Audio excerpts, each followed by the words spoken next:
Hello hi மக்களே, நான் சுதா சமையலேருந்து பேசுகிறேன். நான் பாருங்க இந்த சர்க்கரை உள்ளவங்களுக்கு தான் இந்த அவேர்னஸ் வீடியோ. இந்த பூ வந்து ஆவாரம் பூ எங்கள் வீட்டு பக்கத்துலேயே இருக்குது. இதை வந்து சுடு தண்ணியில் வந்து 1 டம்ளர் 1.5 டம்ளர் தண்ணி ஊற்றி 1/2 டம்ளர் வர வரைக்கும் நல்லா கொதிக்க வச்சு குடிச்சிங்கனாக்கா சுகர் வந்து கண்ட்ரோலில் இருக்கும். இது வந்து நிறையா பேர்த்துக்கு கிடைக்கவே கிடைக்காது. பக்கத்தில் நிறையா முன்னெல்லாம் இருந்துச்சு. இப்போ எங்கள் வீட்டு பக்கத்துலேயே இல்லை. எல்லாம் வீடு பிளாட்டாக இருந்ததுனால இருந்துச்சு. இப்போல்லாம் வீடு கட்டவும் இல்லை. நான் இப்போ அதுக்கோசரமே பாருங்கள் விதையை எடுத்துகிட்டு வந்திருக்கேன். விதையை எடுத்துகிட்டு வந்து இதை என் வீட்டில் போட போகிறேன்.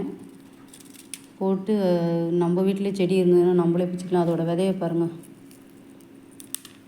இது வந்து சர்க்கரை நோயாளிகளுக்குள்ள மருந்துக்காக தான் இதை நான் சொல்லிகிட்ருக்கேன். இது வந்து அவ்வளோ பவர்ஃபுல்லானது. இதை வந்து நல்லா பொடி பண்ணியும் உள்ள வீட்டுக்குள்ளேயே வந்து உணர்த்தி காய வச்சு நல்லா பொடி பண்ணி வச்சு பவுடரில் சுடு தண்ணியில் போட்டு குடிச்சிங்கனாலும் சர்க்கரை வந்து கண்ட்ரோலில் இருக்கும். இது வந்து எல்லாத்துக்குமே எல்லா இடத்துலையுமே இருக்காது. இது கிடைக்காது. நாட்டு மருந்து கடைகளில் தான் இது பவுடராக கிடைக்கும். அதனால் எல்லோரும் இது கிடச்சதுன்னா கிடைக்கிறவங்களுக்கு எடுத்து வீட்டில் வந்து நீங்கள் வீட்டு நிழல்லையே வச்சு காய வச்சு பொடியாக்கி வீட்டில் வச்சுக்கோங்க. கிடைக்காதவங்க நாட்டு மருந்து கடையில் இருக்கும், கேட்டு வாங்கி சாப்பிடுங்க. இது வந்து அவ்வளோ பவர்ஃபுல்லானது ஆவாரம் பூ. ஓகே மக்களே, ஏதோ எனக்கு தெரிஞ்சது சொல்கிறேன். அதோட விதையும் போடலான்ட்டு எடுத்து வச்சுருக்கேன். இங்கே பாருங்கள், குட்டி குட்டி விதையாக இருக்குது பாருங்கள். இந்த விதை வந்து போட்டாக்கா ஒரு டப்பாவில் ஒரு வாளியில் போடலான் இருக்கேன். போட்டு வச்சுட்டேன். ஏன்னா நான் கிடைக்காம போயிடுச்சுன்னா என்ன பண்ணுறதுன்னு எனக்கே ஒரு பயம் வந்துடுச்சு.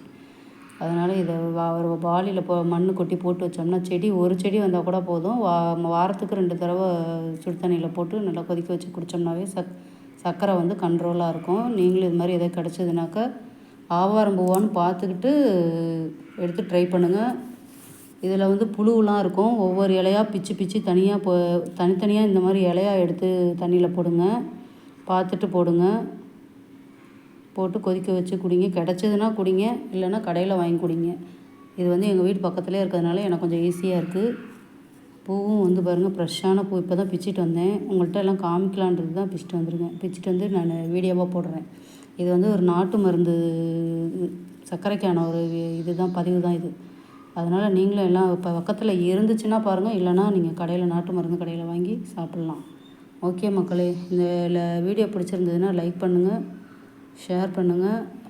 நிறையா பேர்த்துக்கு, ஏன்னா இப்போ எல்லாமே பிறக்கிற குழந்தைகள்லாம் சுகர் இருக்குது. சுகர் இல்லாதவங்களே கிடையாது. அதனால் எல்லாத்துக்கும் ஷேர் பண்ணுங்கள். ஷேர் பண்ணி லைக் பண்ணுங்கள், சப்ஸ்கிரைபர் பண்ணி வச்சுக்கோங்க. ஓகே, நன்றி.